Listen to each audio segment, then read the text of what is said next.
Good morning and welcome to the 7th Annual Water College. My name is Katie Lewis. I'm an associate professor with Texas A&M AgriLife Research in the Department of Plant and Soil Science at Texas Tech University.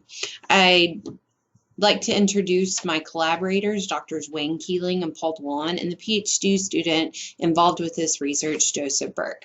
Today I'll be discussing with you the effects of cover crops on soil health and focusing specifically on the benefits to soil health. So first, to introduce the area that we'll be working in. It's a semi-arid cotton production system located in the Texas Southern High Plains. In this region of Texas, we have more acres of cotton than any other crop.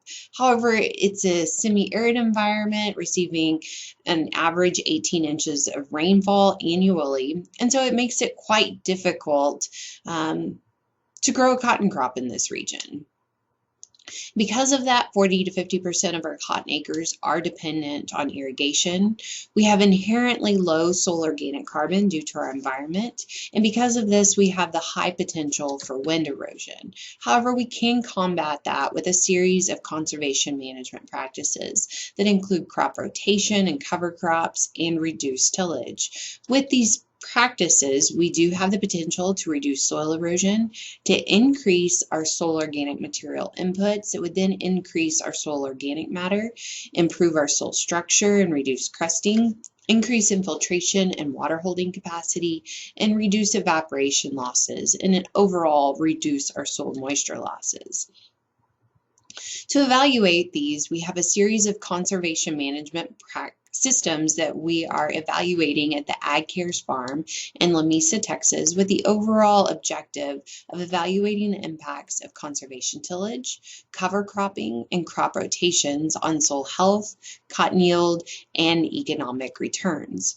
To evaluate the soil health component of this, Paul DeLon and I worked with the NRCS on a project that was aimed at assessing the usefulness and repeatability of proposed soil health metrics across regions of the United States. There were 6 states that were included, Texas being one of those. Paul DeLon was working in a more clay soil in the northern panhandle, and then my program was working in a more sandy soil near La Mesa, Texas. This project allowed us to look at a whole slew of soil health indicators, including physical, chemical, and biological. And with this project, we'll be focusing on the soil health biological indicators. The site that we're working in, as I mentioned, is located in La Mesa, Texas. These systems were established as continuous cotton systems in 1998 with 2 different treatments, including conventional tillage winter fallow and no tillage with a rye cover. However, in 2014, a mixed species cover was introduced into the system in rye cover plots. And the mixed cover included rye, Australian winter pea, hairy vetch, and radish. And this mixture is based on NRCS recommendations. However, with this project, we didn't just want to look at the effects of cover crops compared to conventional tillage winter fallow. We also wanted to establish some sort of baseline with a native system. This would serve as the point that we're trying to get to, how much we want to improve our soils so that they do mimic more of a native system.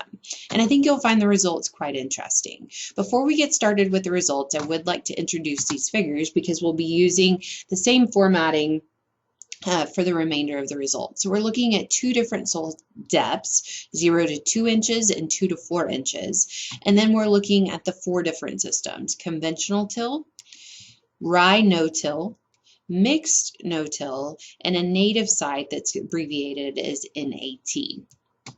Same color scheme, same labeling for the remainder of the results. Here we're going to talk about soil carbon in 2 different fractions: soil organic carbon and permanganate oxidizable carbon. Permanganate oxidizable carbon, or POC as I'll refer to it, is considered to be a more active fraction of carbon and should be able to pick up on any practice differences more quickly than your traditional soil organic carbon measurement. And so to jump into the results, first we'll start on the soil organic carbon. Looking at the 0 to 2 inch depth, there is no difference between the cover crop systems and the native site. However, all three are greater than the conventional till system. Similar results for the 2 to 4 inch depth. However, both the cover crop systems are greater than the native site as well as the conventional till sites. So these results are quite surprising. We weren't expecting to see greater organic carbon being stored at the 2 to 4 inch depth with a cover crop compared to that native site. We figured the native site would have been equal to or greater. And looking at permanganate oxidizable carbon, or POC, results are very similar. However, with both depths, the cover crop systems have significantly greater POC compared to the native site at both of those two depths. With mineralizable carbon, which is an estimate of microbial activity, we didn't see any difference between the treatments or the systems at either of the two depths. However, trends were similar to the organic carbon measurements at the 0 to 2 inch depth. Looking at total PLFAs, or phospholipid fatty acids, which is an estimate of microbial biomass, we see that the native site had greater PLFAs compared to the cover crop, followed by the conventional till system at the 0 to 2 inch depth. However, at the 2 to 4 inch depth, there was no difference between the cover crop systems and the native site, with all three being greater than the conventional till system. We also looked at enzyme activity, focusing on beta-glucosidase and beta-glucosaminidase, which are involved in carbon and nitrogen mineralization, respectively. So starting with the beta-glucosidase at the 0 to 2 inch depth, we see greater activity with the rye no-till compared to the native site and the conventional till site. And most likely this is due to greater organic material inputs with the rye cover crop compared to the mixed species cover crop. Similar results at the 2 to 4 inch depth as well. Looking at beta-glucosidase, which is involved with nitrogen mineralization, there was greater beta-glucosidase with the cover crop treatments compared to the conventional till system. Where we have the mixed species, which includes legumes, the beta-glucosidase levels were greater compared to the native site or the conventional till system at both of those depths. So the big question is, how does this biological activity relate to cotton lint yield? Because we would expect that where we are improving the overall health of our soil, that we see that reflected in yield. However, that's not necessarily what we see. We see our soil health biological indicators, except for carbon mineralization, that are grouped together, and they have an inverse relationship to that of yield. And we can see that when we look at cotton lint yield across 6 years. So we implemented the mixed species cover in 2014. So 2015 would have been that first year that we planted cotton following the introduction of the mixed species cover. In 2015, we saw no differences in lint yield. However, in 2016 and 2017, we see a significant reduction in lint yield with the rye cover compared to the conventional till system. However, statistically, there's no difference between the conventional till system and the no-till mix system. In 2018, 2019, and 2020, there were no statistical differences, but numerically, it appears that there is a reduction in lint yield. So based on this data, we can say that definitely we have not seen any improvements or enhancements to yield with the use of a cover crop, and more often than not, we see a reduction in lint yield with the introduction of a cover crop. And remember, this has been in place for 20 plus years at this point, 22 years. And so we would expect that at this point, we would have reached the point where we are seeing a consistent increase in yield, just like we're seeing that improvement or increase in soil biological parameters. We also have another system that we're evaluating at the Lamesa location, similar to the other. However, it was established in 2014, and it also includes a wheat fallow cotton rotation and 3 different irrigation levels, a low, a base, and a high. Today we'll focus on the average across these three irrigation levels because the trends are very similar within each one of these, where we see a reduction in lint yield with the use of a cover crop.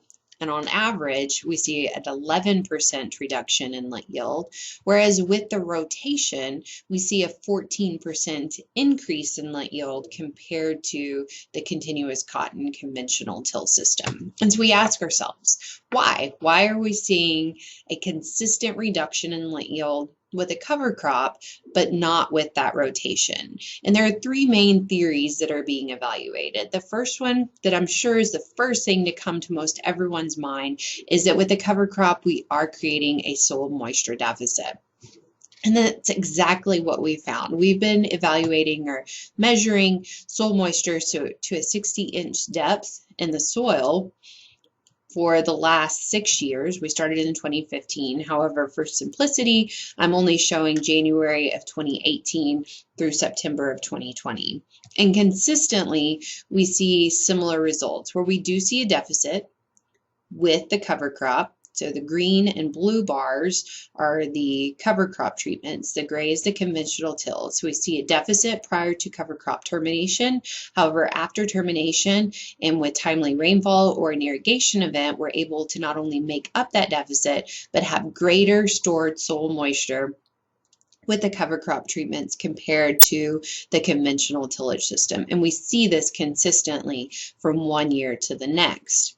So we are confident in saying that moisture is not the sole limiting factor in these systems. There's something else that's coming to play. One of those theories is that cover crops may be acting as a host for root knot nematodes. So we're working with our pathologists to evaluate this theory. The next one is that there may be nutrient limitations due to immobilization by those microorganisms. So remember, our soils are inherently low in organic carbon, and so when we add large amounts of organic material to the soil, this is stimulating microbial activity, and those microbes are just like you and I, just like the plants, and that they need nitrogen, phosphorus, and other elements in order to continue to be active in the soil. And so they are utilizing that fertilizer nitrogen that's being applied in order to continue to mineralize and decompose the organic material that's being added to the soil from the cover crop, which then reduces the amount of nitrogen and phosphorus that's available to that